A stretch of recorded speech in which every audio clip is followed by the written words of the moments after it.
Okay. Right, folks. Well, it looks like we're back online. So sorry about all that. It does happen sometimes. It happened to the Animal Rights Show when we're on it, but not as seriously as that. So let's see if we can make some sense of this one without all those interruptions.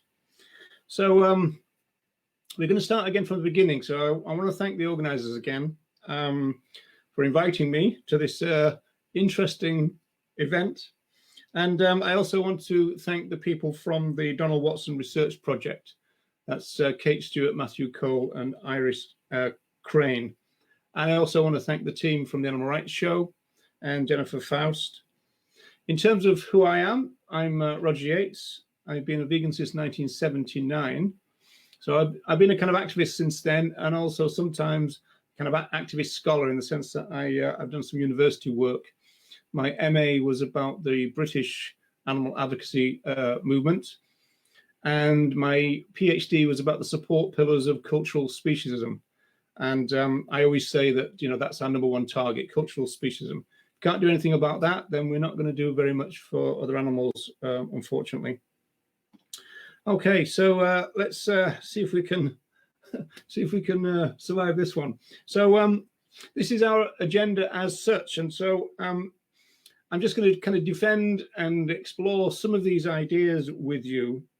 And the general premise really is that the vegan social movement now is not as radical as it doesn't incorporate all the same values of the people who founded it, or at least there's quite a lot of pushes to kind of limit the scope of veganism, reduce its meaning, and this kind of stuff. So I'm in the camp which says that we ought to rediscover the revolutionary start, really, of the vegan movement, because it's very powerful, as you'll see as we proceed. So, to what extent can it be described as anarchic and revolutionary? And I do want to make that caveat yet again that when I talk about the vegan social movement, I'm talking about the organized movement of people coming together to organize a social movement organization. So that happened in Britain in 1944. And there was a few co-founders, the best known being Donald Watson. So that's what I'm talking about. When I talk about the vegan social movement, I'm talking about that particular mobilization, which gave veganism its name and gave the vegan movement its name, if you like.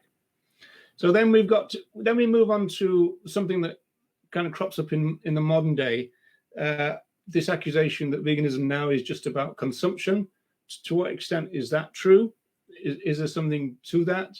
Certainly in terms of social movement theory, then when social movements develop and professionalize, they tend to moderate. And so we could have a look at that. And then finally, this idea is it pro-capitalist or not? There are voices in the movement which say that we can't really get what we want if we're in the capitalist mode of production. So we need a big move just on that level for us to get anywhere near gaining the respect for the rights of other animals. Okay. What I normally say is that when I talk about the pioneers, I'm not really talking about the people as much as their ideas, their written work, if you will. Okay, and as a general matter, I kind of suggest at least that the real problem of the vegan social movement is not its original values, which I think are good. It's the moderation of those values in the modern day kind of counter-revolutionary vegan movement, if you like. So this then is the background of things.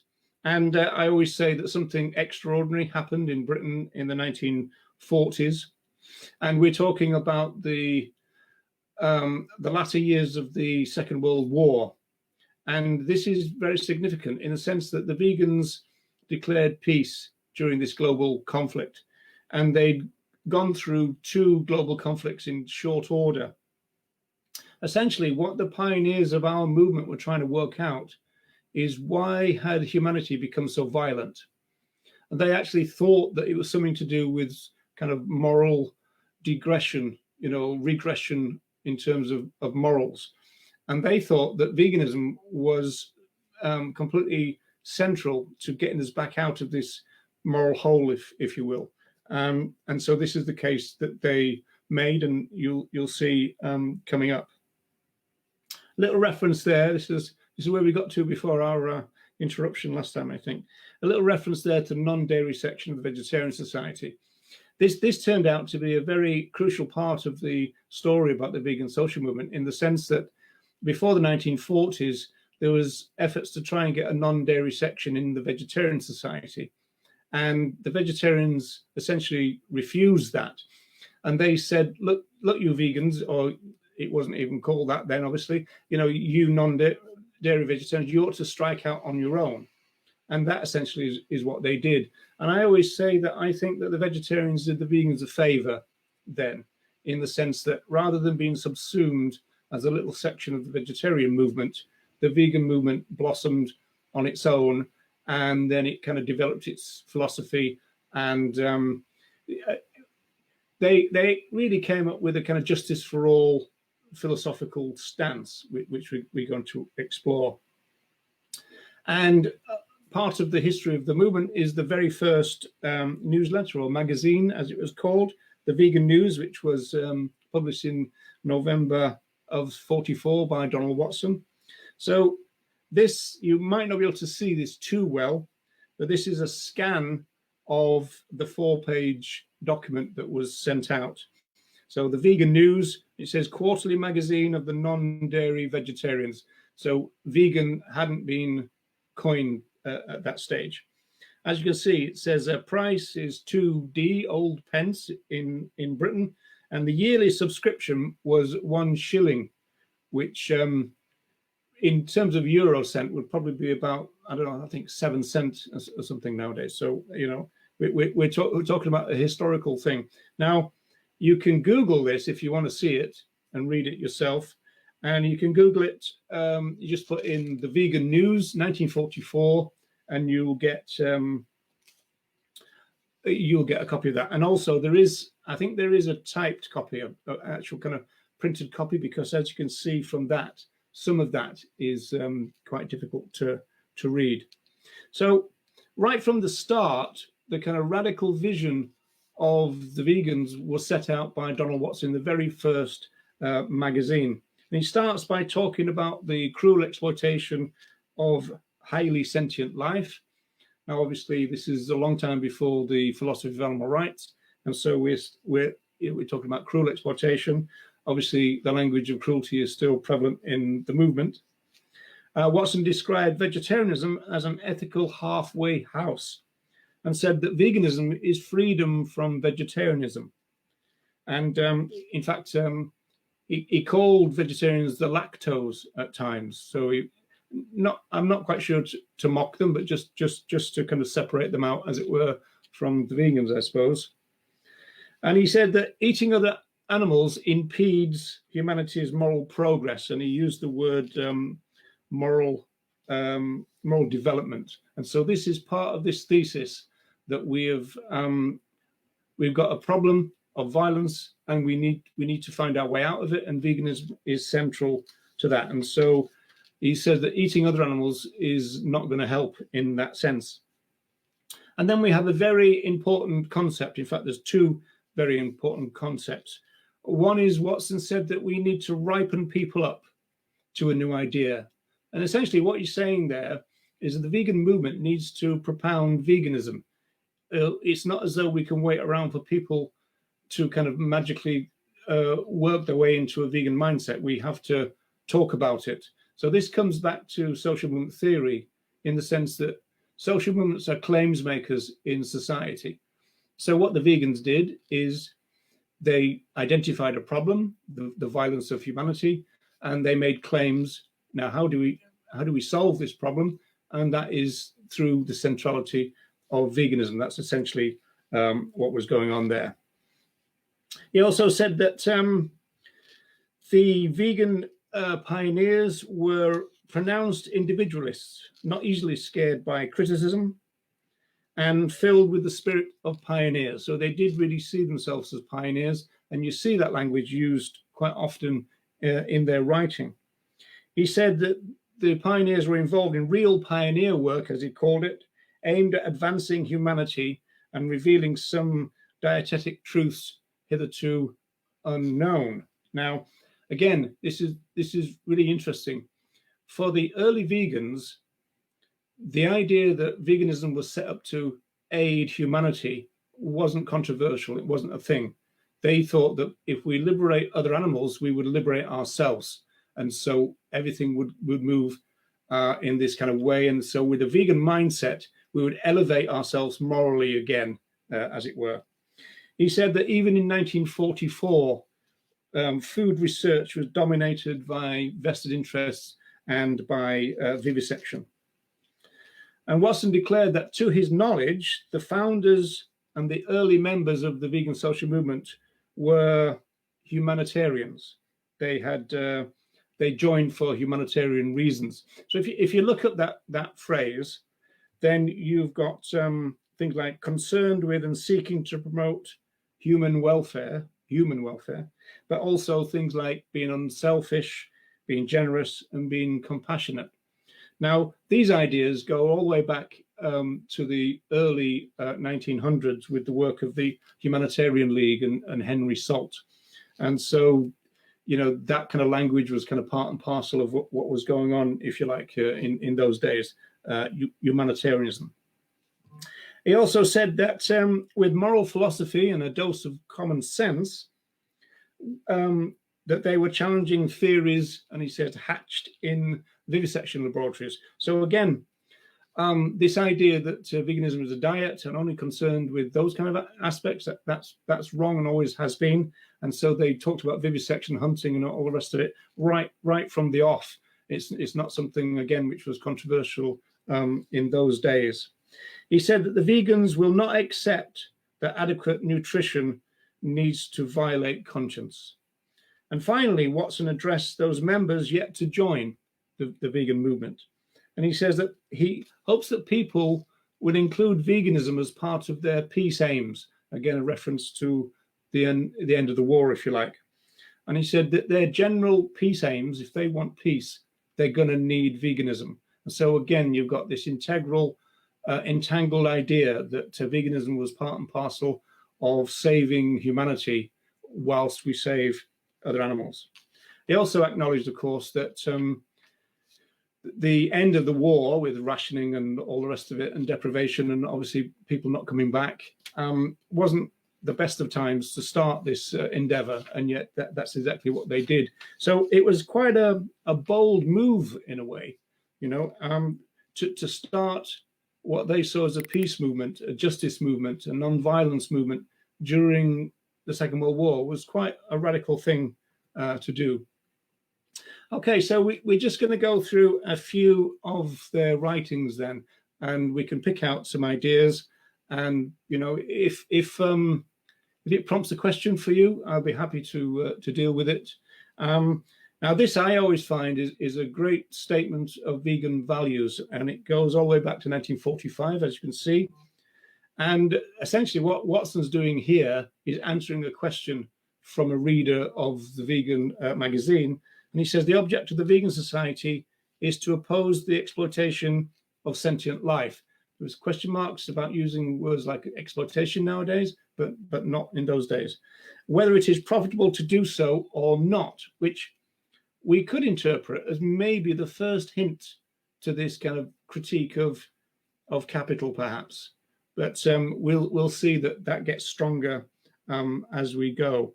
In fact, one of the people that comes very strongly as a kind of anti-capitalist is Kathleen Jannaway. Now, she was central to the vegan society. In fact, the vegan society was based in a house at one point. I mean, the vegan society beginnings was fairly chaotic, to be honest. But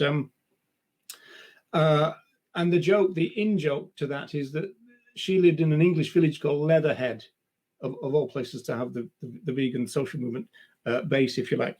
But as you can see here, she's got some pretty kind of strident views. She said the present over-industrialized system degrades people to machine slaves and to programmed consumers of machine products.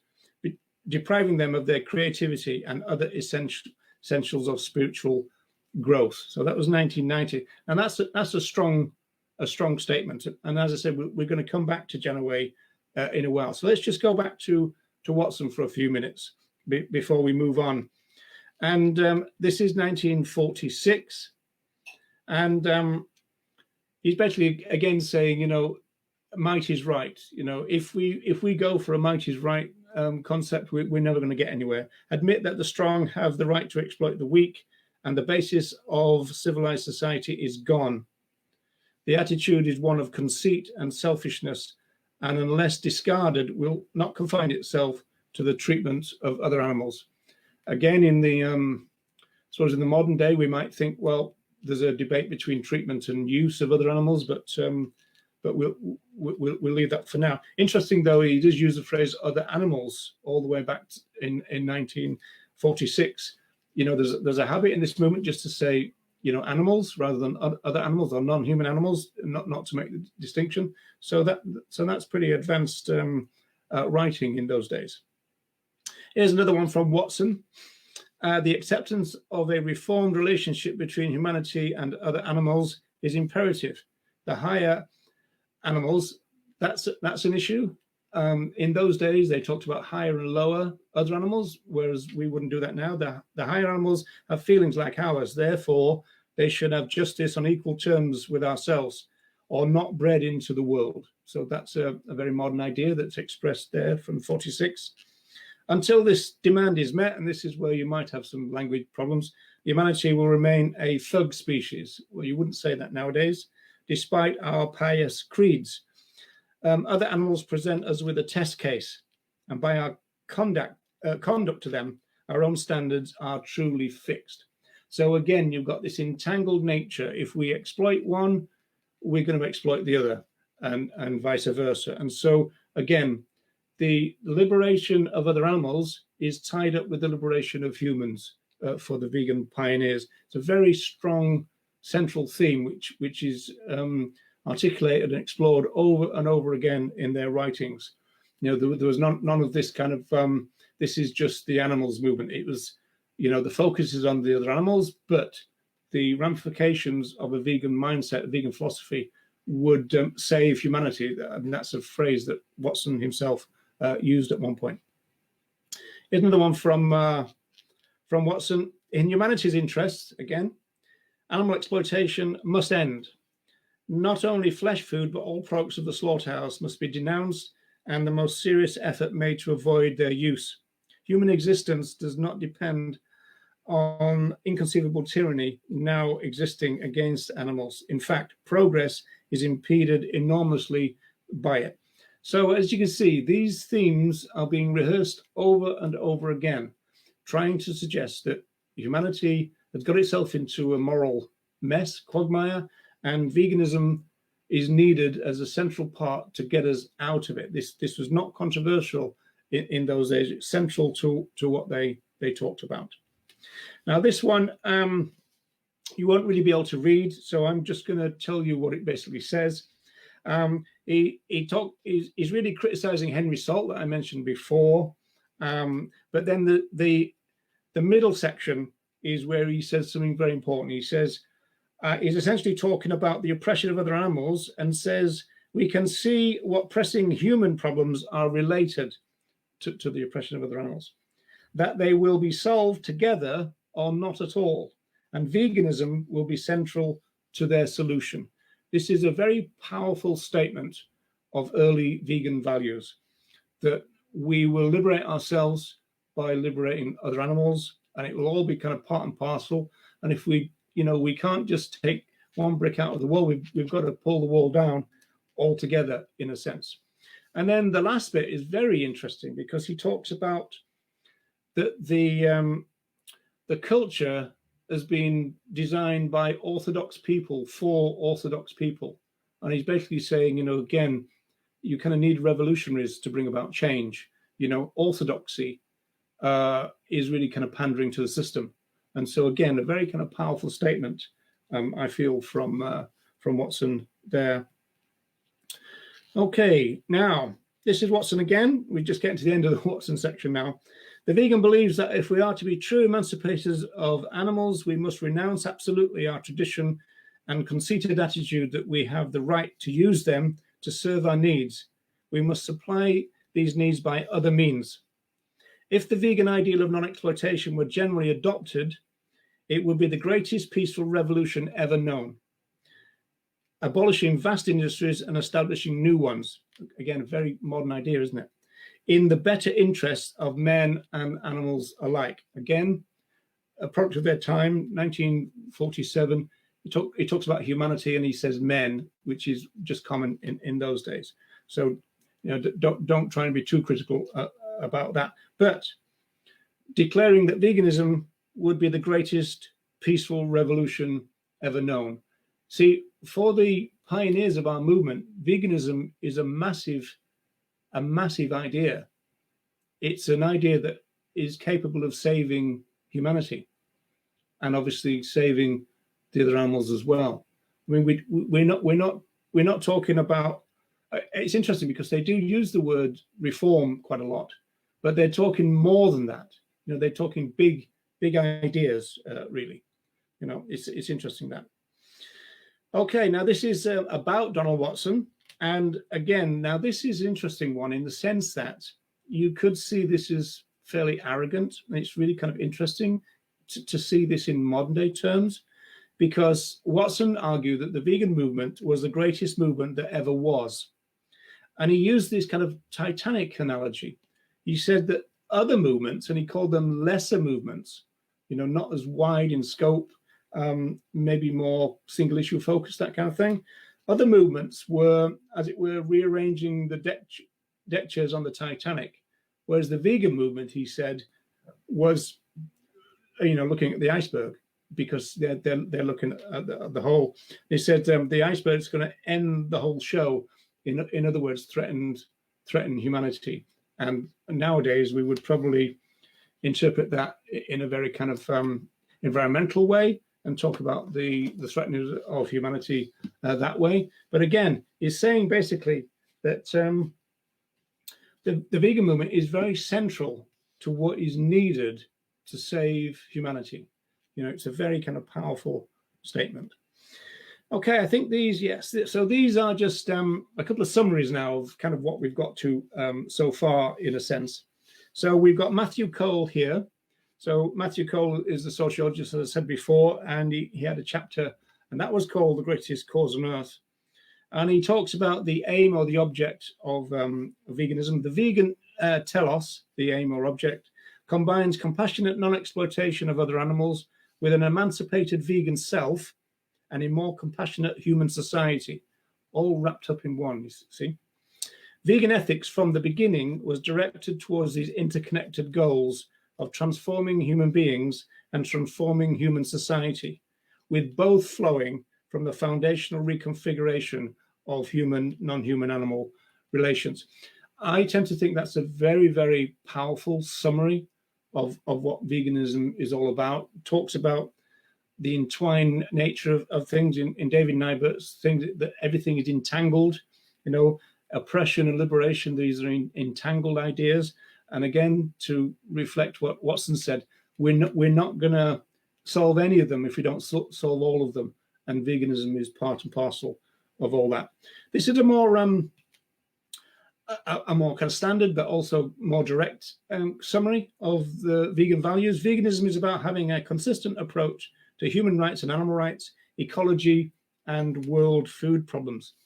So nowadays we would call ecology environmentalism, and world food problems, we probably talk about food security issues. And of course, these are issues that the vegan movement have used and rehearsed for years and years and years. The idea that we would be able to feed the world.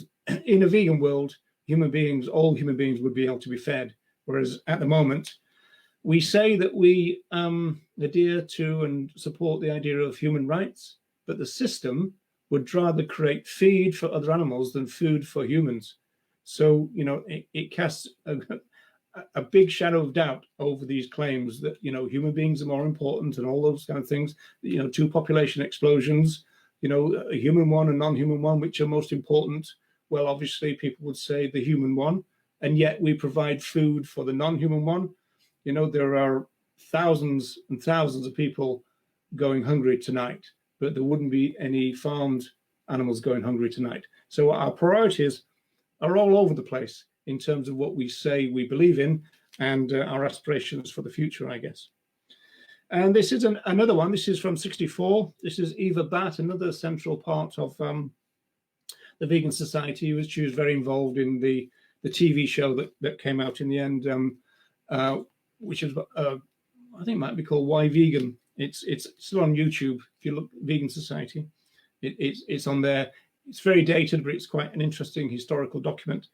And Eva Batt says, veganism is one thing and one thing only: a way of living which avoids exploitation, whether it be of our fellow men, the animal population, or the soil upon which we rely for our very existence. Now, that end bit often causes a few raised eyebrows in a way, in the sense that, you know, how do you exploit the soil? But really, the early vegans were very interested in the idea of sustainable farming, and the idea that, you know, if we damage the topsoil, which we are doing at a great extent, then we're going to be in serious problems. So they were very clued into that issue right from the beginning. I always mention that issue came back in the 1980s. There was a book called A Diet for a New America by John Robbins, and he explored that. Now we've got some slides here. I'm not going to read them. And this is Leslie Cross. Now, Leslie Cross is an interesting character in the history of the vegan social movement.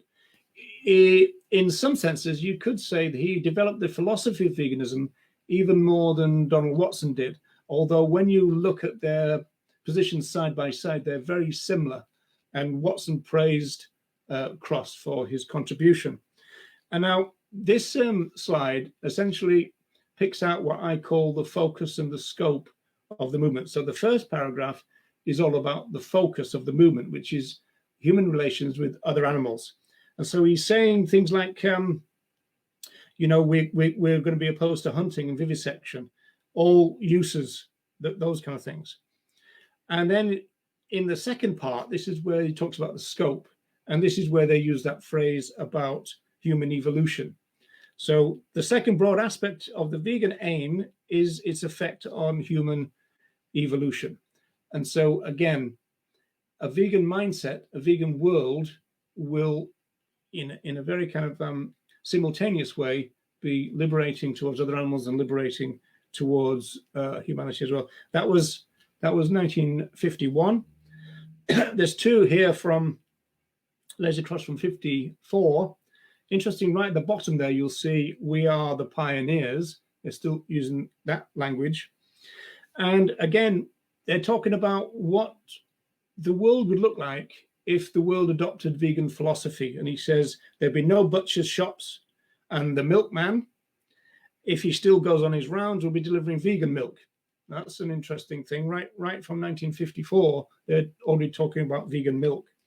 The countryside will not be heavy with the anguish of cows crying for their calves. So that issue of separation of calves from mothers was a big thing back in those days as well. There will be no slaughterhouses, no vivisection laboratories, and nobody will hunt for fun. So he says, essentially, those are the obvious ramifications of what vegan philosophy stands for. But then he says there are some changes that are not so obvious, and once again turns to the benefits that humanity would get from a vegan world. And again, what you're seeing is an echo of what Watson said, that everything is integral, everything is linked. We're not going to get one without the other. And, you know, we've got to think of it in those terms. And as I said, he says right at the end, we are the pioneers. Now, this one, he talks about surges of freedom, and is talking really about, again, this idea that we in the vegan movement are the latest of these surges of freedom. And again, he makes a very big claim here. He says that what the vegan movement has achieved is to take the idea of freedom beyond the species barrier. And he says here, the concept of the free man. So humanity was always just the limit of ideas like freedom and liberation and all that until the vegan society. So, you know, we always say that Tom Reagan, who wrote The Case for Animal Rights, he managed to get the idea of rights across the species barrier. Well, the job of the vegan movement, in a sense, is to get the idea of justice, liberation and freedom for ourselves and other animals over the species barrier. So again, a very big claim being made here, you know, and saying there, the granting of such a right would have upon the freedom of man himself. Now, this is interesting for me as a rights-based person, in the sense that this is a long time before the publication of The Case for Animal Rights, the philosophy of animal rights, if you like. And so he talks about granting rights to other animals. The modern day, or the rights-based way of looking at that, would be that other animals, through argument and, you know, rational thought, other animals have rights. So it's not a question that we grant them. It's not as though we see rights as gifts. It's that we see that other animals have rights in a limited sense. You know, it's a limited idea, animal rights. You know, it's based on negative rights, you know, protective rights. So it's not positive rights like the right to education, all those things that people, you know, jokingly say to us. You you want the dog to have the right to vote and all that kind of stuff. It's not any of that, you know. But it is in itself. It's got some ramifications which are very widespread. So it's a modest idea, but with widespread ramifications. The crucial part is that we're looking for the respect of rights they have, moral rights, rather than saying we need to grant them. If you talk about granting rights, you're more in the area of legal rights rather than moral rights. So it's an important distinction that we need to make. Okay, moving on. Now, this is if there's any doubt about what I've said so far, this comes from the Donald Watson archive. So this is a letter to Arthur Ling. Arthur Ling is another crucial part of the vegan movement story. He started his vegan journey in 1926, Arthur Ling, and he started things like plant milks. He was a real kind of pioneer. He was an entrepreneur.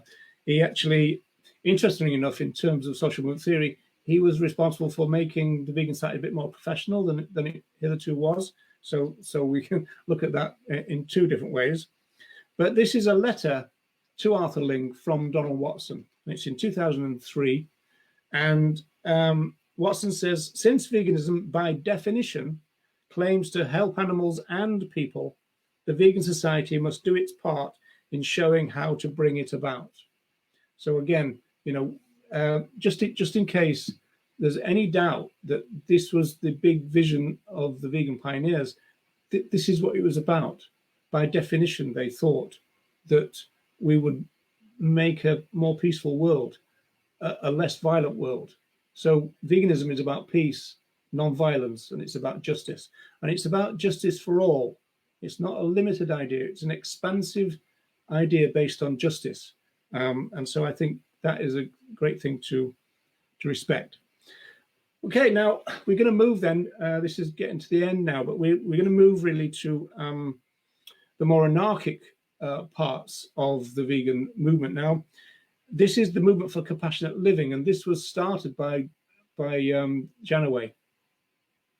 And so Kathleen Jannaway started this. Now, I don't really know the complete kind of story, the inside story to all this.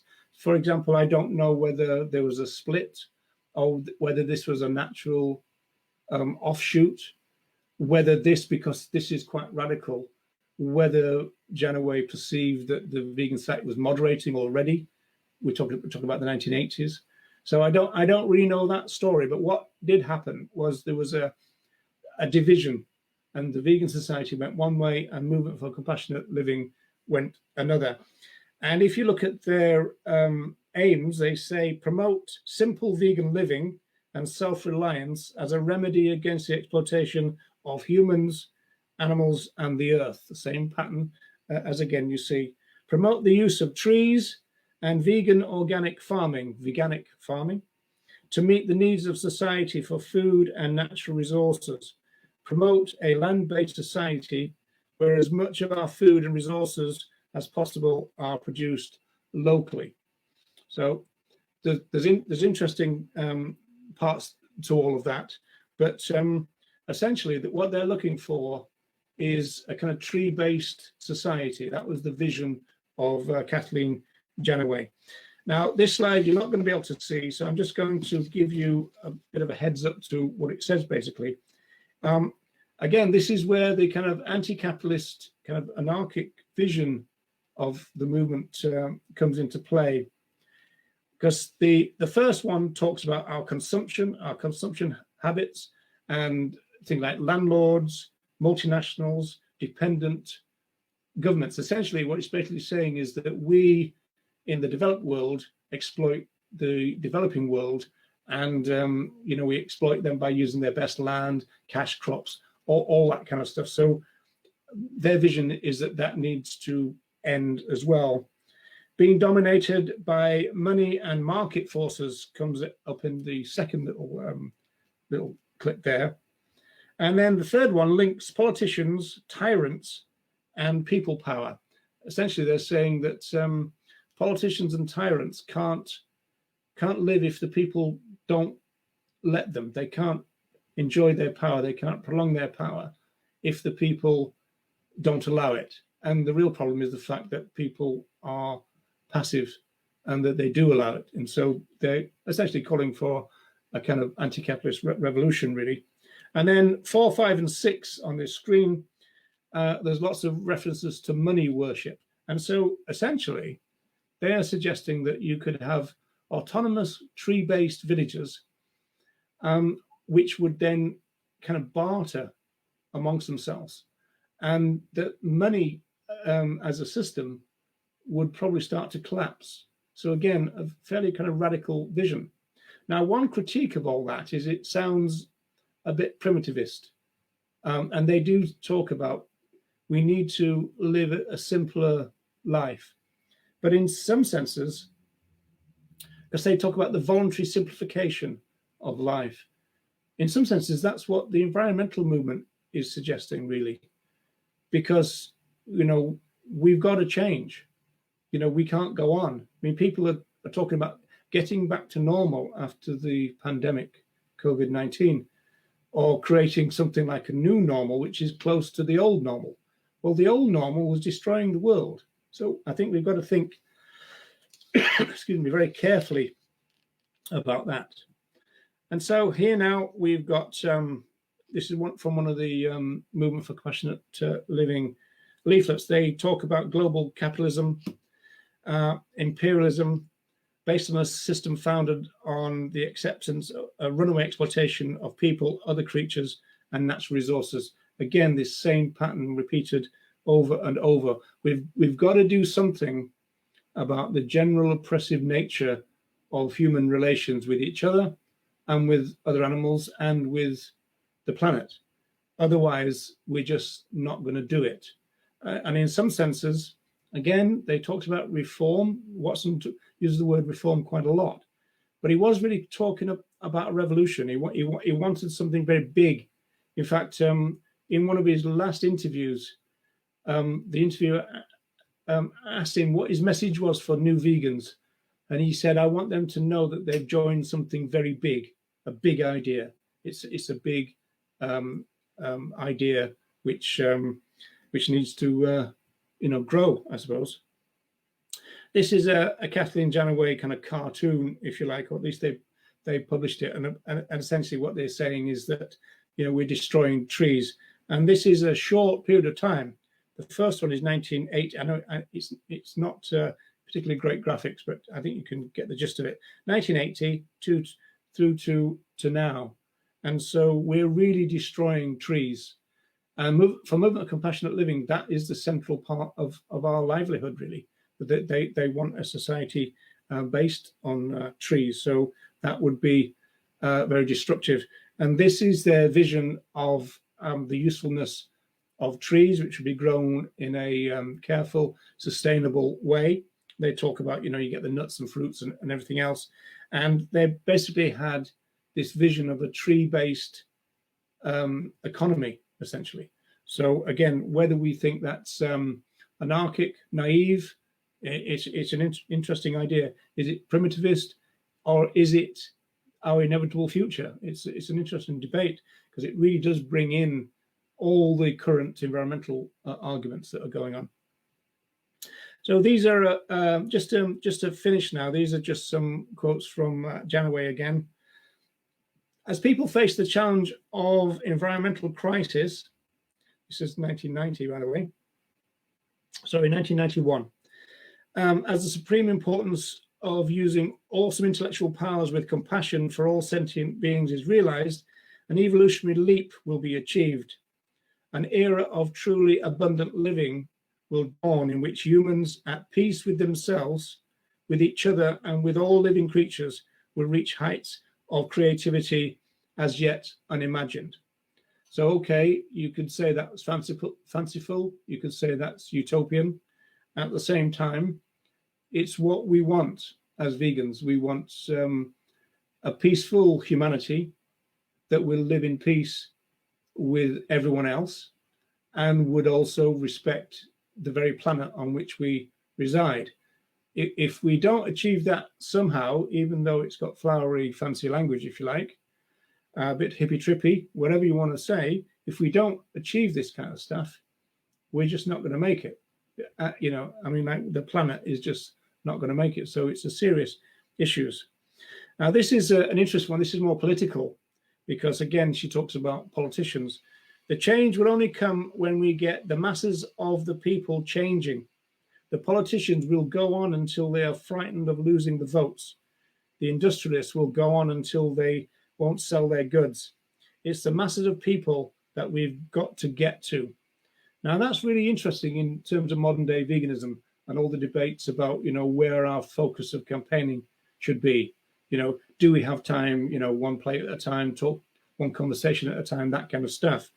At the same time, it does seem to be that we need to engage in DIY politics, and we need to be community-based, and we probably need to develop very rapidly the grassroots of the movement that can do this very job of talking to the people. You know, one citizen talking to another, the basis of democracy, if you like. And so politicians are followers and not leaders. They follow the votes, they follow the money, you know. And so Janoway is saying we've got to get to the people, and then they'll demand change, and then the politicians will bring it about. It's all about supply and demand, and it's about power relations. Ultimately, it's about people power, I suppose.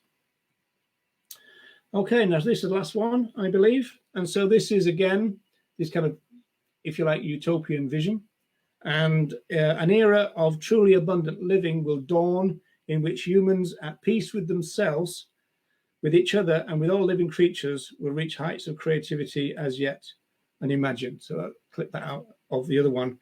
And again, this is the vision of veganism, a much more peaceful state of being. And then it's a question of whether we can think that we're capable of bringing that about. You know, do we have the necessary wherewithal to do that? So that's my case. My case for the revolutionary past of veganism, which sadly is being lost a little bit and slimmed down a little bit. You know, you've got the reducitarians who are trying to redefine veganism back to vegetarianism. And you've got some of the activist groups who want veganism to be just about the animals, this kind of thing. None of that chimes with the values of the people who started our movement, who were truly revolutionary in my view. They might not have sounded like that. They might not have looked like revolutionaries, but in terms of their values, in terms of their aspirations, they were true revolutionaries. Okay, so thanks very much. And let's see if we can maybe do some Q&A in some way. I'm not quite sure how it's going to work after all that excitement from before, but we'll see.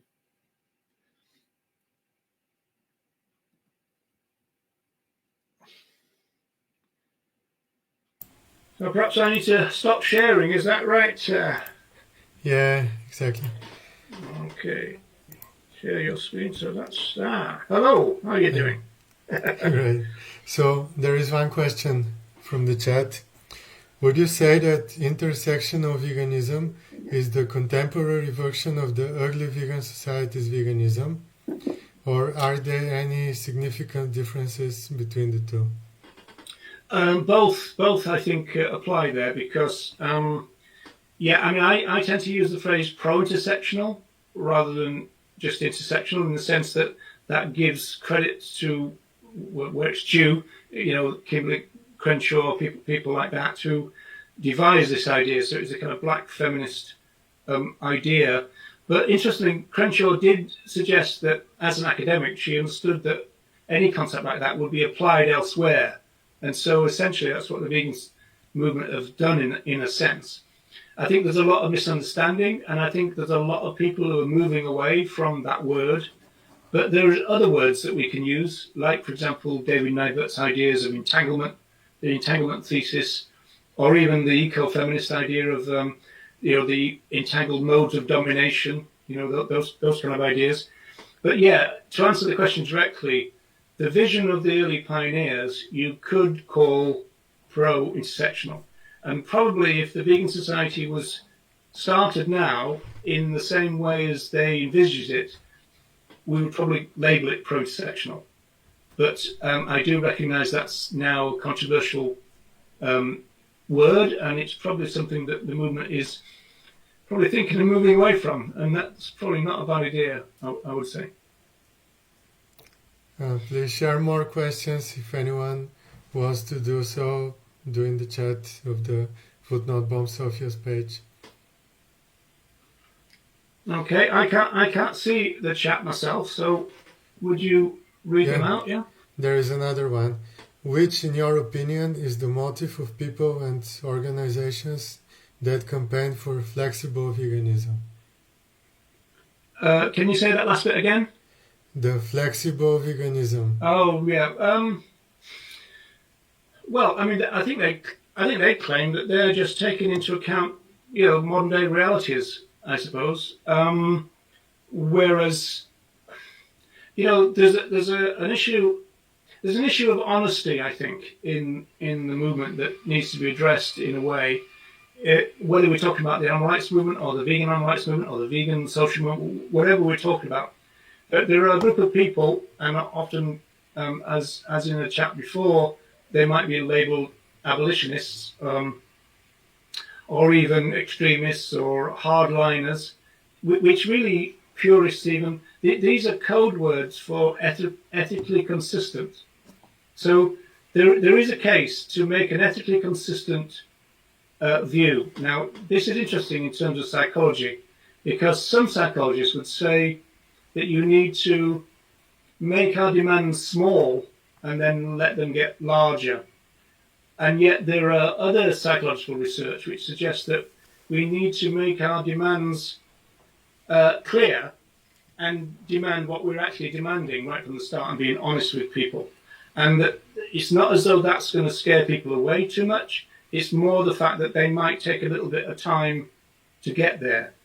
And so we're into ideas like vegan journeys, or baby steps to those kind of ideas which have all got kind of argument points to it.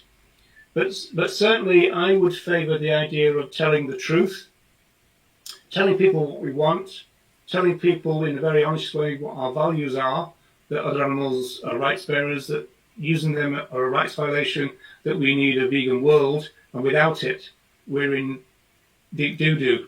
And so seems to me that is the best strategy. And there is, as I said, research that backs that up. The more kind of pragmatic side of things is probably latching into that kind of foot in the door type psychology, the kind of, don't scare people away. In fact, if you look at the history of the animal rights movement now, so-called, the animal advocacy movement, it was only, there was moves about 5 years ago, but certainly, say 3.5 years ago, a lot of the national groups, the big organizations, the big structures in the movement, they were still at that time, only 3.5 years ago, scared of the word vegan. So they would say, go veg.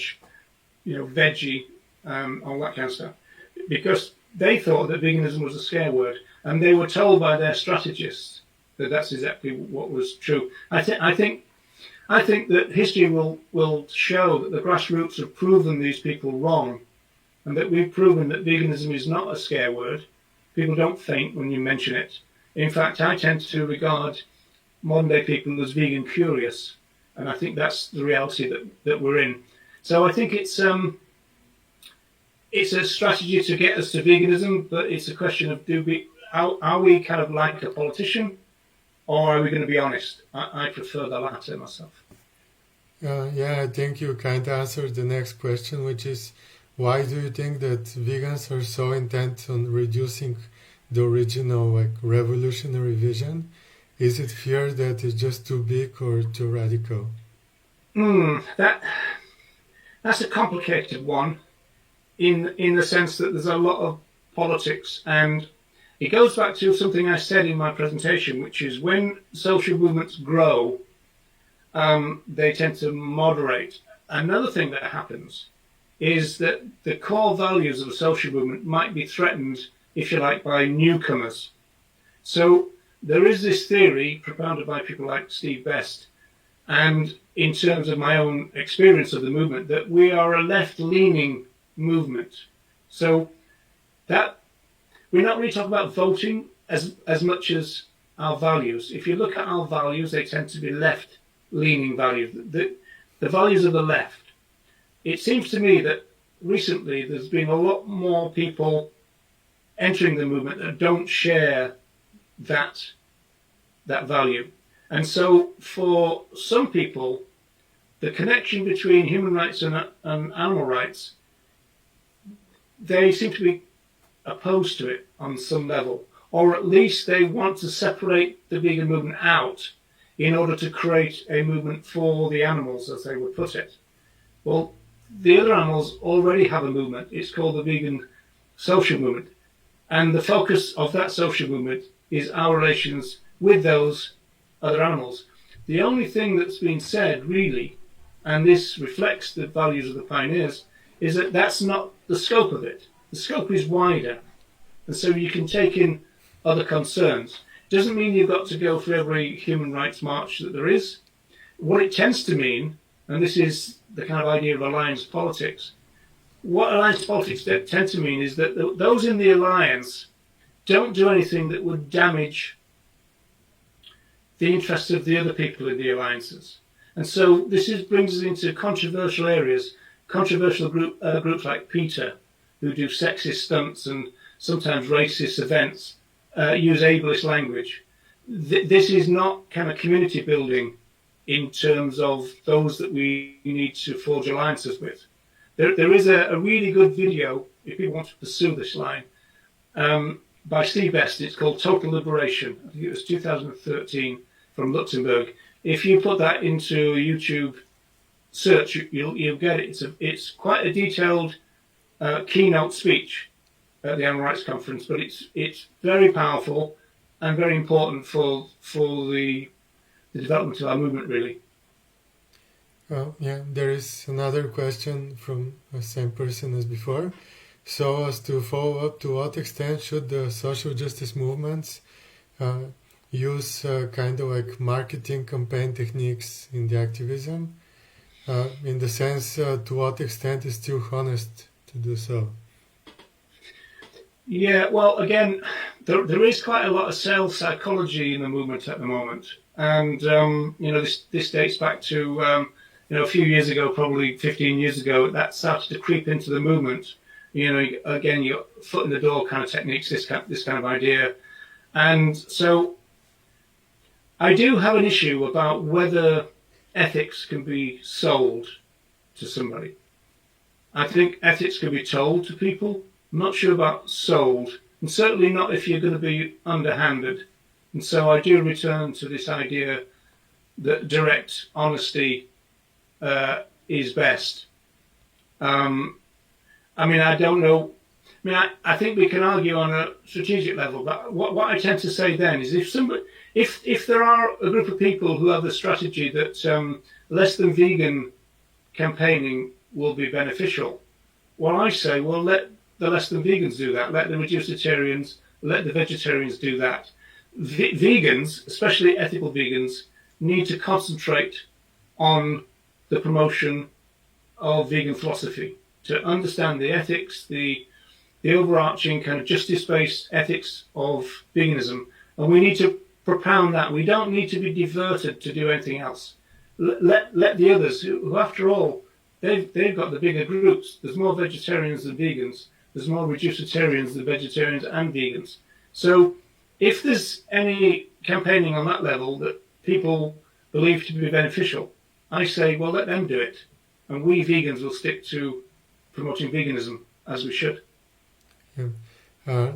As many people reduce veganism to diet, do you think that in terms of speaking about ethical veganism or revolutionary social movement, companies which are not ethical in any sense can label their products vegan? Or, for example, can McDonald's or KFC have a vegan burger with the word vegan on it, or just purely plant-based?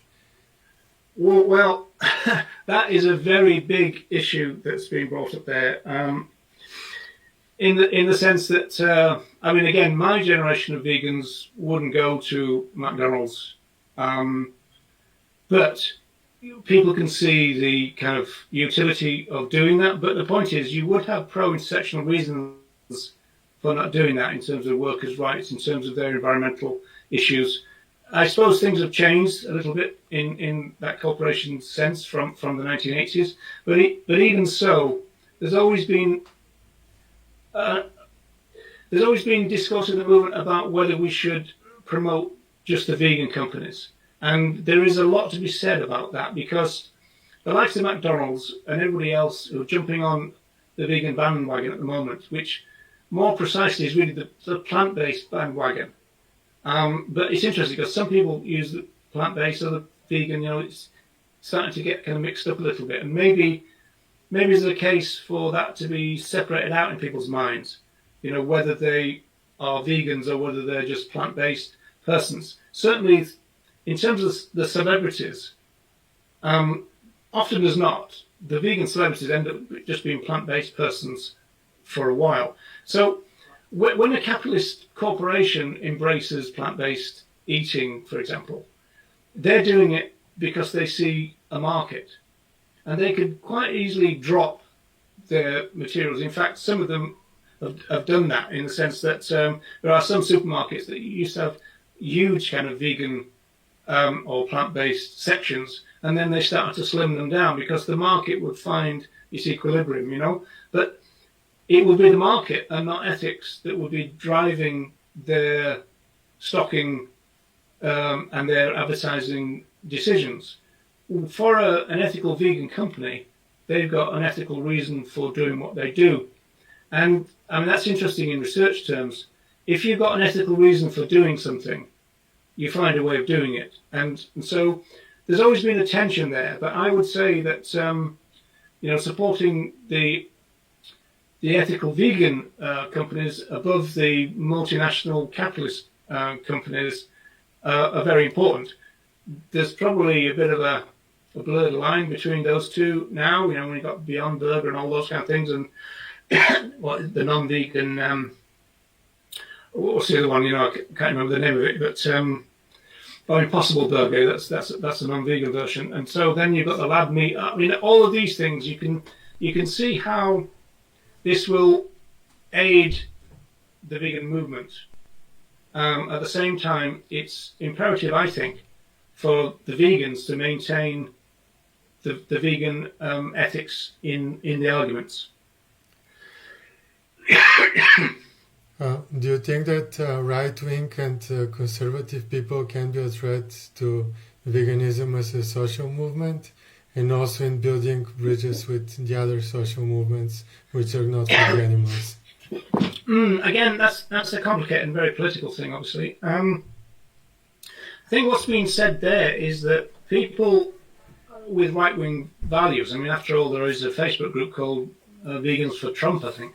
I think what's being said there is that if you examine your political values, how does that mesh with vegan values, especially as those that we've seen today in the presentation?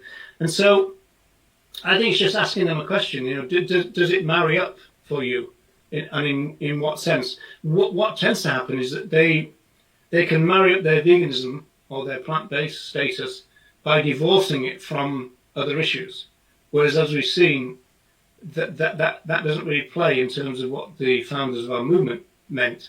So I think it is a challenge. I think a lot of people, in my experience of some of the groups that have come into the movement, and they're quite big at the moment, they're very resistant to know about the history. One or two of them actually distort the history. They might take one or two lines out of an entire essay and say that's veganism for their own political reasons. So they're reluctant to embrace the history because I think they know what the history means, which is that kind of pro-intersectional thing that they're probably a little bit resistant to. Oh, okay, so there is a question from Miles from the Footnote Bomb Sofia. So vegetarians aren't as active campaigners compared to vegans, and in the 70 years you have in the 70s you have outlined we have made so little progress by taking such a hardline approach. Why wouldn't you try a different approach then? Surely dogmatic sticking to a position is exactly the mindset that we're fighting against. And demonstrating flexibility might be easier to sell. I don't like the last words here. Okay, well, I agree with the beginning of that and not the end. So it is true that you don't really get vegetarian activists. You certainly don't get reducitarian ones. Now, this is the precise reason why people in the reducitarian and vegetarian organizations, first of all, often talk about veganism and call themselves vegan names, but they want the vegans, they want to co-opt the vegans to do less than vegan stuff. So I'm opposed to that for the reasons I've already given. In relation to have done it for a long time and it's not working, that bit I don't think is historically accurate. If you think in terms of veganism as the moral baseline, then this movement, the vegan movement, has only really been operational within the 21st century. And if you look at what we kind of use as indices for progress, then we're making a big impact. And that's just in a few years of focusing on veganism. Now, to put a bit of flesh on that, if I can say that, I did lots of single issues in the 1980s. I also was a press officer for a few groups, and we talked about those single issues. We very rarely talked about veganism. I don't remember journalists ever asking me about veganism, whereas now that would be the first question. And even if it wasn't, it would be included in the first answer. So veganism is really central to animal campaigning now. But that is new. We've got to recognize that is new, you know. And I always point people to, there's a great audio from Ronnie Lee, who co-founded the Animal Liberation Front. And he talks about when he came into the movement in 1972, whereas all the groups were staffed by flesh eaters.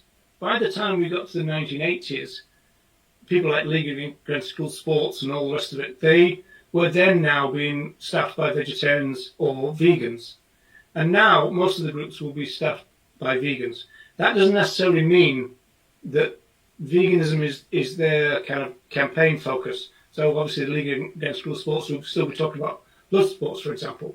So the idea of veganism as a moral baseline and the central part of our claims making, that is new. So to reject it as a failure, I think is historically inaccurate thing to say.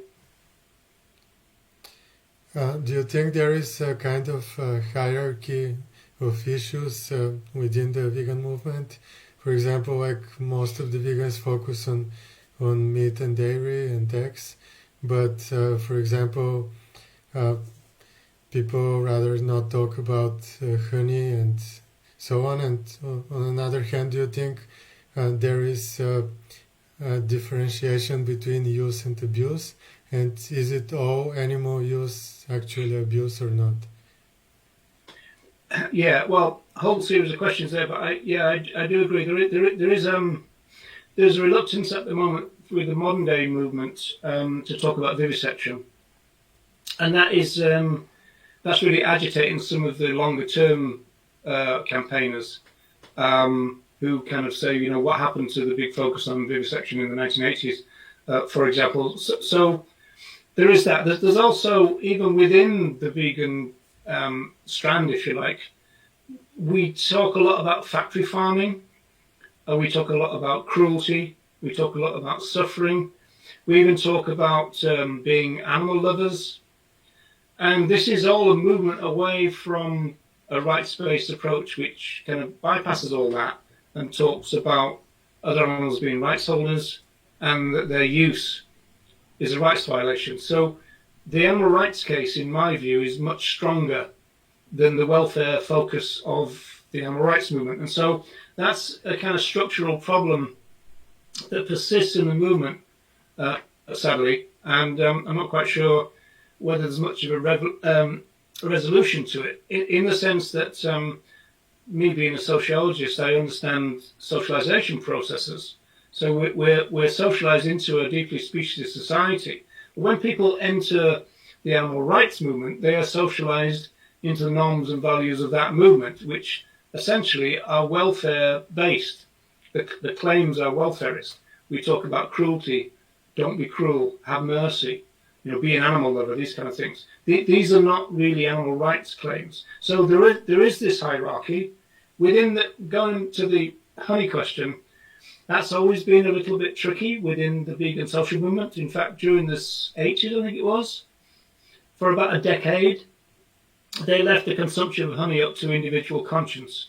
And then after that, there was a firming up of the fact that the honey is not a vegan product. And that's quite interesting. I think it's probably because we started to learn more about how it's produced.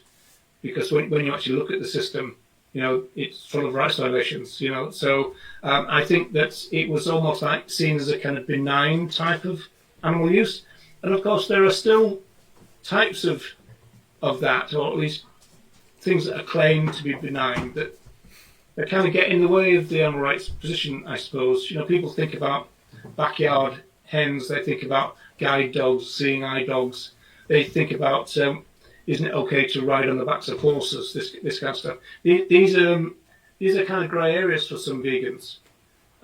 Whereas, again, in my day, it would have been much more clear cut. We just opposed to that. So yeah, I do see hierarchies, on several levels, and in some senses you're bound to get them because you're obviously trying to put a case, and you think, well, what's going to play and what's not.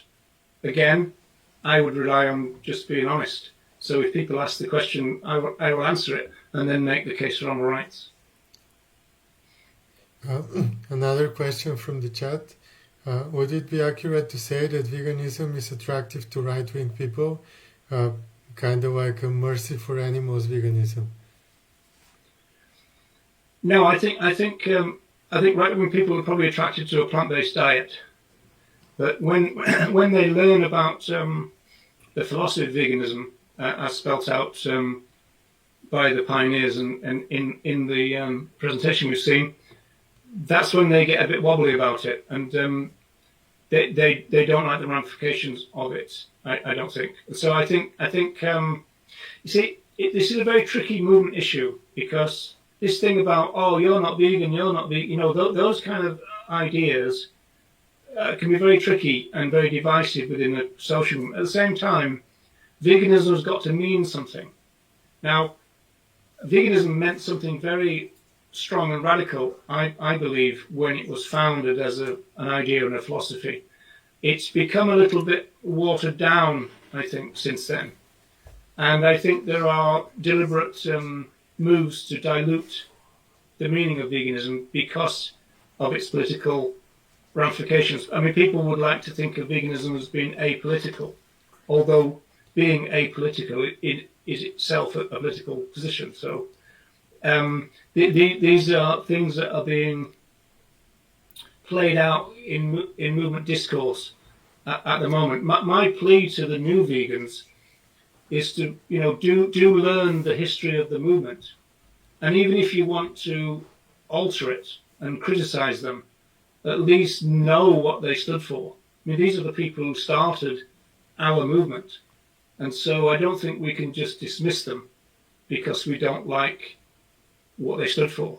I think that we could argue against them, but we certainly can't dismiss them. I don't think that's fair to do that. Do you have an opinion on the so-called vegan celebrities right now? But I mean celebrities in the vegan movement, the animal rights movement, those with the huge social media following and so on. Yeah, well, you can obviously see, especially in our kind of celebrity-drenched culture that we've got. I mean, we've got pretty kind of shallow celebrity culture at times, or all the time probably. But you can see then why a social movement would want to get people on their side, I suppose. But the history of our relationship with celebrities in running years is not being good. I mean, it started off with things like, I'd rather go naked than wear fur, and then those same people were on the catwalk wearing animal flesh and animal pelts and stuff. And so our relationship with celebrities is not great. And again, I think it's because we obviously all, as vegans, probably want a big as movement as possible. But that would then mean that we would co-opt people who are not really vegan. They're more kind of plant-based, and they're doing it for diet. They might be doing it for body shape, these kind of issues. And so, again, the research suggests that those people are the first to jettison veganism because they haven't got the moral foundation of it. The people who do have the moral foundation of veganism tend to stay vegan. Tom Reagan famously talked about the revolving door. He was very worried about the fact that our movement doesn't seem to retain people too well. We seem to recruit them okay, but we don't seem to retain them too well. And I suspect it's probably because the ethical element to it is not well known when people approach veganism as a diet or as a moderate reform or something. If they understand the ethics of it, I think they're going to stick with it. But you can see why people want to co-opt celebrities, but they're not very trustworthy. I mean, obviously there were some good ones, but by and large, we've seen over time a lot of people who said, this, that, and the other, have then gone back on what they said and then started to blame their plant diet for all kinds of things. So it's a double-edged sword at the very least, celebrities. No, my question was more about the celebrity activists, like the vegan activists with... Oh, okay. Right. Yeah, okay. Well, well, that brings up a whole set of issues on its own. First of all, movement finances is a big issue, always has been. And we do have, and there's a history in the movement, of the finances of the movement being held up and kept in these power centres of the national groups or the transnational groups that we've got in the movement. Now we seem to have that replicated in these kind of vegan entrepreneurs and some of their groups that are coming through, where they seem to have millions of dollars or large incomes at the very least, while, as usual, the grassroots is starved of money, and therefore the grassroots doesn't become developed. And as I said before, I would think that if you were to prioritise the future of our movement, then the development and expansion of the grassroots is imperative to success. Now, it's not all about money, but money is an enabler in a sense. And the grassroots are not so expensive. They don't go on world tours and they don't kind of fly themselves around the world or go on vegan cruises. all of that new kind of vegan celebrity stuff is a bit alien to me, I've got to admit. And again, I was talking to Ronnie Lee, again, somebody from the 70s and 80s, and we were saying that we never thought about becoming famous back in the day, and we certainly never thought about becoming rich through veganism. We would have actually been appalled by that idea. Okay, thank you. There is another question from the discussion. How would you respond to an argument for certain groups of people who can only survive using other animals, for example, like the Inuit population? Yeah, that's always been an issue. And so in some ways they've got a moral get out of jail free card in that sense. Now, there are a variety of arguments. First of all, often people who are said to require to exploit other animals and to use them and oppress them are probably in parts of the world where they were driven there by human conflict. And so, if you think about Inuits, for example, it's kind of not a kind of natural space for a human mammal to be in a very inclement part of the world where living is very difficult.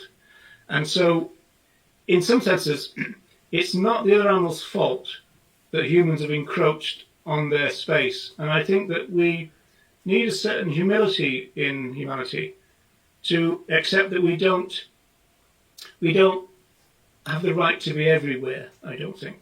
Especially if that means that by being in certain places, we've got to oppress other animals. And so that would be something that needs to be questioned. And of course then, obviously, you're into issues about relocation, human culture, which is very important in human society. So these things are very, very difficult. But the bottom line is that it's not the other animal's fault that humans are in that situation where they feel that they need to exploit other animals. There was an interesting thing. I mentioned, I think I mentioned Greenpeace International in the presentation, or maybe that was the first one that got disrupted. And there was a time when Greenpeace International offered to send animal flesh into areas of Alaska in order for the people there not to kill seals and whales. And again, on cultural grounds, they rejected that. So these are incredibly difficult problems. So in terms of whether they've got a moral get out of jail free card, they've certainly got a bigger one than anybody, in the other areas of the world, let's say, the developed nations, North and South, who have got no excuse whatsoever. So in some senses, it might be an issue that, future vegans are going to have to kind of try to tackle. But as you can probably tell by my bit of a waffly answer, it's a very complicated social, cultural, moral issue, that one. Okay, it's not a question, it's a comment that the dilution of any movement as it finds integration into the mainstream society, isn't really dismissing the past while moving forward. For example, like the LGBTQI movement, as it makes gains, it changes its tactics. And we shouldn't ignore the smaller issues, as the large portions are due to like whaling, the vivisection, but still we need to change our approaches. And genuine vegans want the same things, and they don't change like the acceptance and respect for all life in and out of the group. Yeah, okay. Well, if I'm understanding that correctly, I mean, we are changing our situation. We're de-radicalizing in my view, but also with the establishment of veganism as central to our campaigning, that is a change from the past too. So it's not as though we're not evolving our ideas, and we do that all the time. The hunt saboteurs evolved their strategies once the hunting bans and everything came in. So it's not as though we don't do that. if I'm getting the gist of the question right. So I mean, you do have to cut your cloth to the situation. I accept that.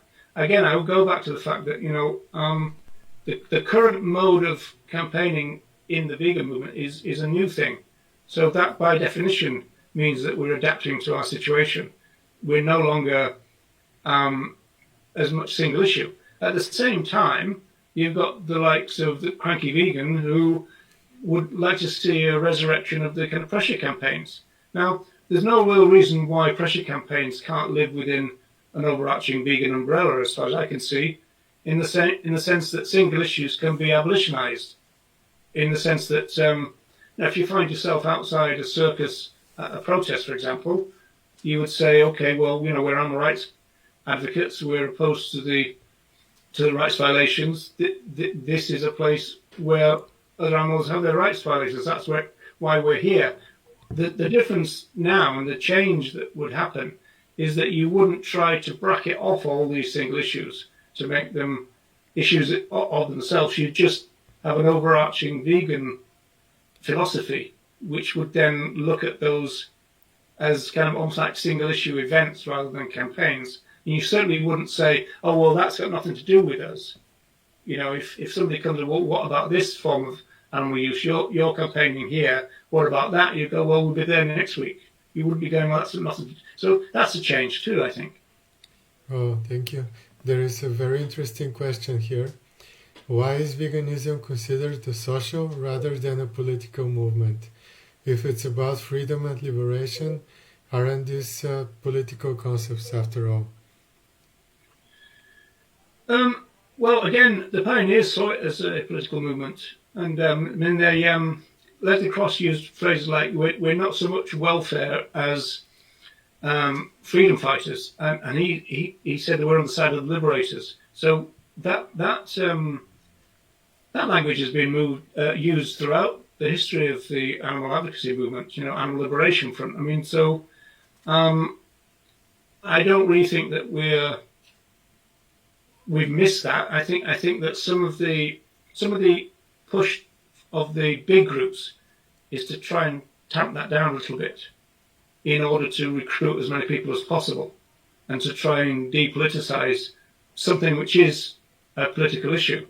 And so, yeah, veganism is political and we shouldn't shy away from that. It's just the truth of it. Yeah, thank you. I think we're talking already too much. Maybe to wrap it up, if there are some more questions, please send them now in the comments. I always talk too much, so don't worry about that.